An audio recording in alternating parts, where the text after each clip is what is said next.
Boa noite. Vamos começar? Agora nós vamos começar.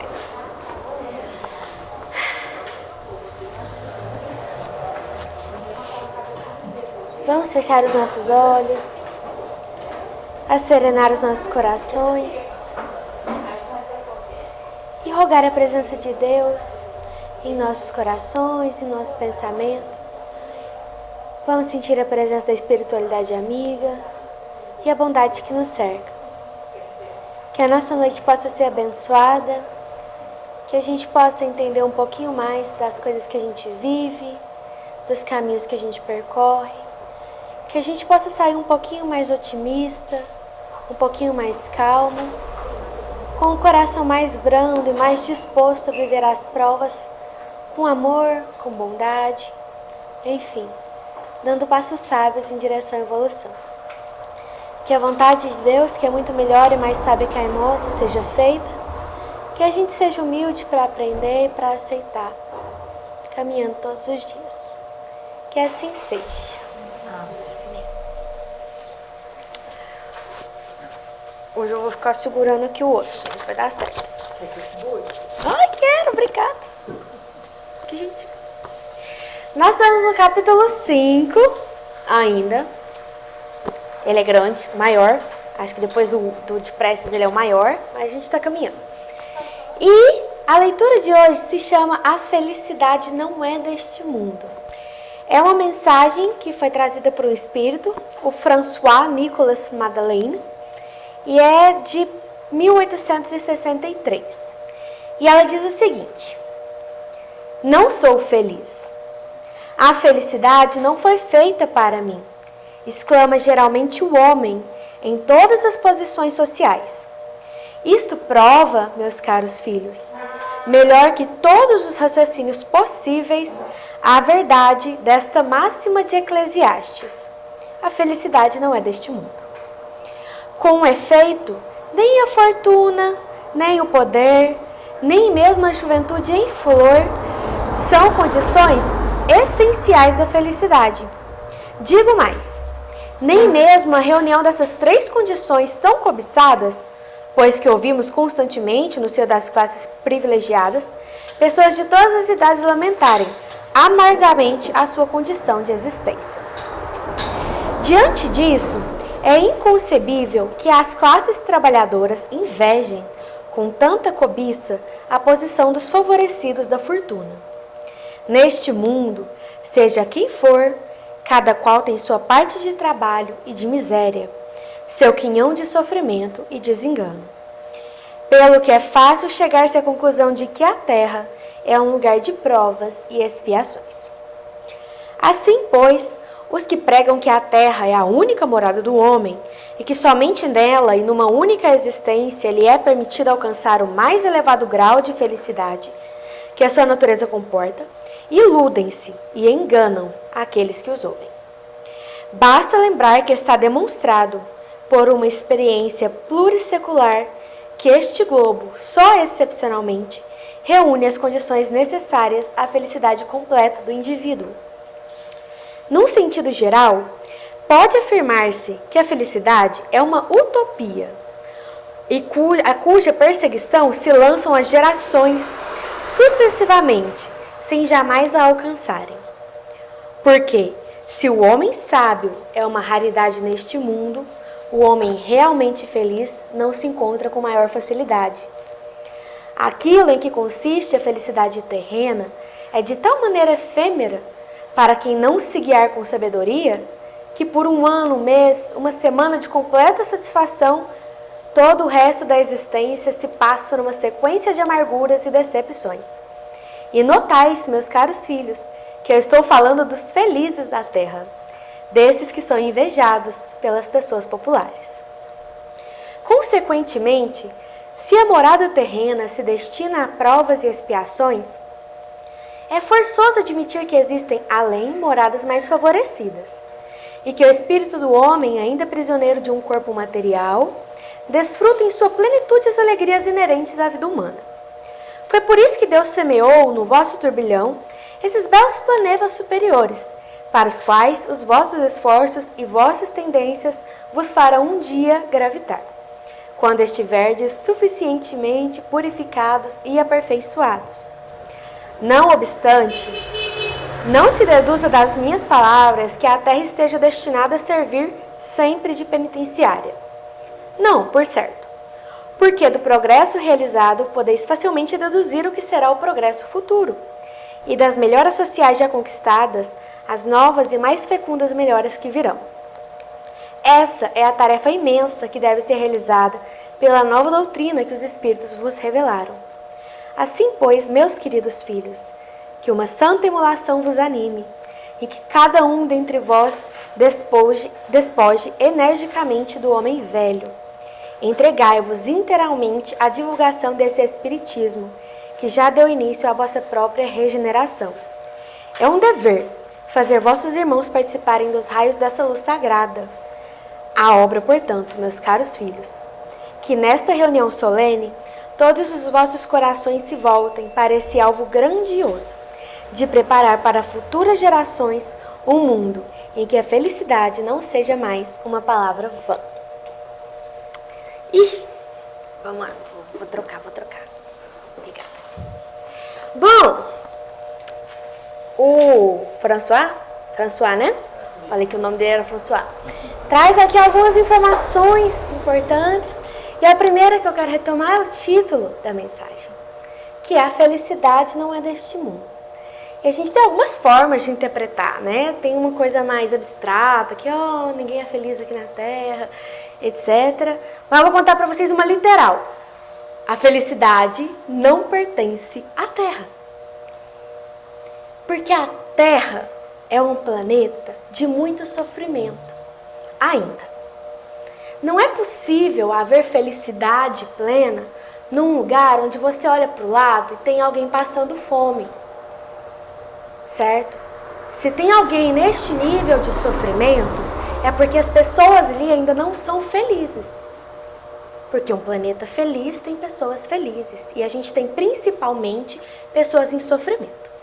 Então não é possível ser feliz num lugar em que alguém mata outra pessoa, em que os direitos da vida não são respeitados, o direito de existir não é respeitado, onde a gente não tem tempo de desfrutar plenamente das nossas faculdades, das nossas condições. Então a Terra, ela é um lugar de muito sofrimento ainda. Então ele vai falar, olha, a felicidade não pertence a este mundo, porque esses espíritos ainda não são felizes, são espíritos que ainda sofrem. Então é muito importante a gente entender isso. E a gente vai começar a entender uma coisa. Aquele que sofre não é feliz. E aquele que é feliz não sofre. Isso é muito importante. Esse é um caminho que a gente está traçando à medida que o tempo vai passando. Então essa é a primeira informação que ele traz. A felicidade não é deste mundo. Ela não pertence à Terra. A gente tem que lidar com essa realidade que é bruta e é difícil, é ruim de saber. E aí ele faz até alguns comentários. Ele fala, quando tem uns felizes, mais ou menos felizes, é gente que desfruta dessa felicidade por uma semana, um mês, um ano. E todo o resto da existência é banhado de angústia e de sofrimento aqui, nessa tentativa de sobreviver ao estilo de vida que a gente vive aqui. E o outro sentido, vamos guardar essa informação rapidinho, que é quem falou, né? Ele cita aqui um texto que a gente chama de Eclesiastes. Eclesiastes é um livro que está na Bíblia, está no Velho Testamento. E foi escrito, é um texto, assim, um livro que foi escrito por um homem chamado Rei Salomão. E eu tenho uma amiga que brincava que ele estava numa crise existencial quando ele escreveu esse texto, porque é bom, vocês imaginar que a interpretação é a felicidade não é deste mundo. Eu vou ler um pedacinho que eu achei que a gente se identifica. E olha só, é antes do Novo Testamento. O Novo Testamento é depois de Jesus. Então a gente está falando de muito tempo atrás. E ele diz assim: eu me dediquei a projetos grandiosos, construí casas enormes, ele era o rei. Plantei belos vinhedos, fiz jardins e parques, enchi eles de árvores frutíferas de todas as espécies. Construí açudes, juntei água, reguei os meus pomares verdes. Comprei escravos e escravas, outros nasceram nas minhas terras. Tive muito gado, rebanhos, mais que todos os que viveram em Jerusalém antes de mim. Juntei grande quantidade de prata e de ouro, tesouros de muitos reis e províncias. Contratei cantores e cantoras e tive muitas concubinas. Tive tudo que um homem pode desejar. Tornei-me mais importante do que todos que viveram em Jerusalém antes de mim. E nunca me faltou sabedoria. Não me neguei prazer algum. No trabalho árduo, encontrei grande prazer e a recompensa por meus esforços.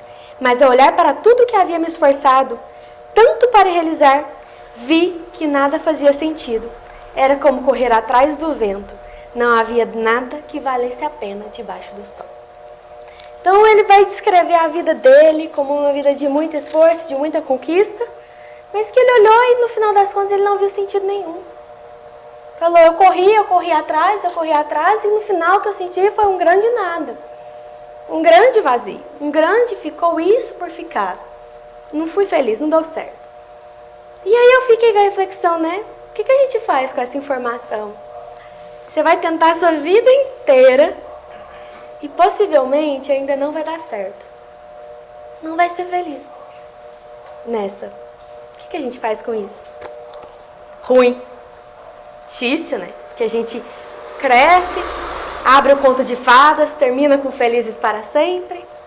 A gente vive o feliz para sempre, tenta casar para ter o feliz para sempre, tem os filhos, fica com a família, muda de emprego.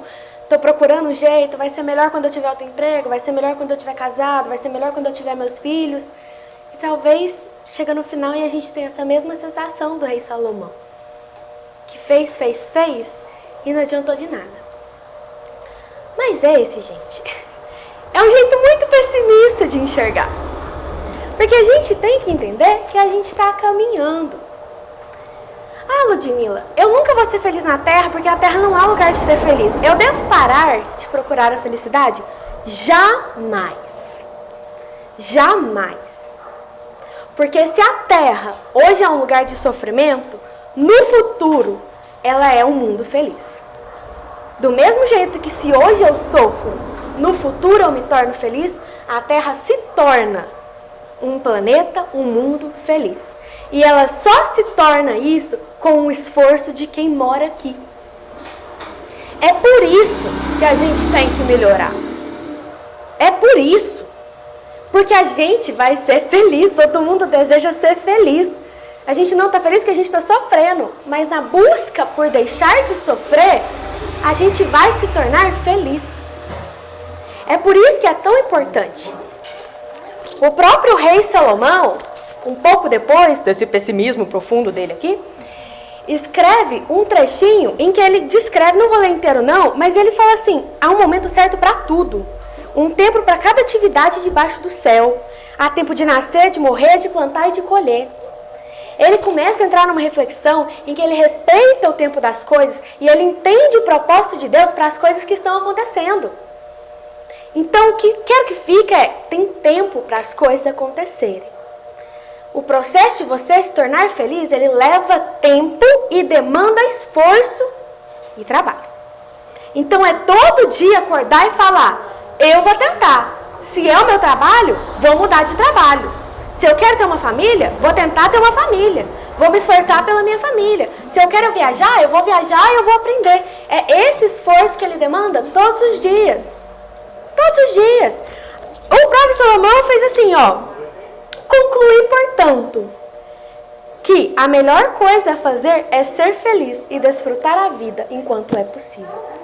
O mesmo homem que escreveu que a felicidade não é deste mundo, disse, concluí, portanto, que o melhor a fazer é aproveitar a chance que eu tenho agora. Porque eu vou confiar em Deus, que há tempo para as coisas. Há tempo para as coisas.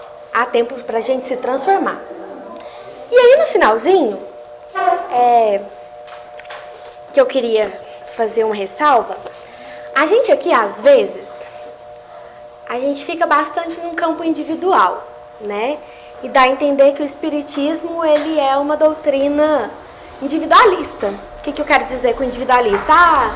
É a sua evolução, tá por sua conta, você que se vire, o outro é o outro. A gente tem essa tendência a falar mais desse ponto de vista pessoal. Mas o Espiritismo, ele é uma filosofia de vida também. E qualquer filosofia de vida, qualquer jeito que você escolha para viver, ele tem um impacto no social. E ele precisa ter. E ele chama atenção, o François chama atenção no finalzinho do texto dele, para uma coisa que a gente tem perdido a coragem, que é falar para as pessoas sobre como a gente acredita que a vida pode ser vivida. Falar para uma pessoa no serviço assim, espera que amanhã vai ser melhor. Espera, não briga agora com o nosso chefe não, amanhã você vai estar mais tranquilo e ele também. Espera que Deus está tomando conta. A gente tem perdido a coragem de falar isso para as pessoas que estão ao nosso redor. E aí ele faz uma chamada de atenção, no sentido de ser nossa obrigação. É nossa obrigação apresentar para as pessoas um estilo de viver a vida em que elas sofram menos. Porque se o mundo só vai mudar quando todo mundo mudar, se o mundo só se torna feliz quando a gente aprende a ser feliz, e eu estou num caminho para ser feliz, e eu estou aprendendo como eu posso ser mais feliz, é egoísmo meu não virar para a pessoa e falar, vem comigo.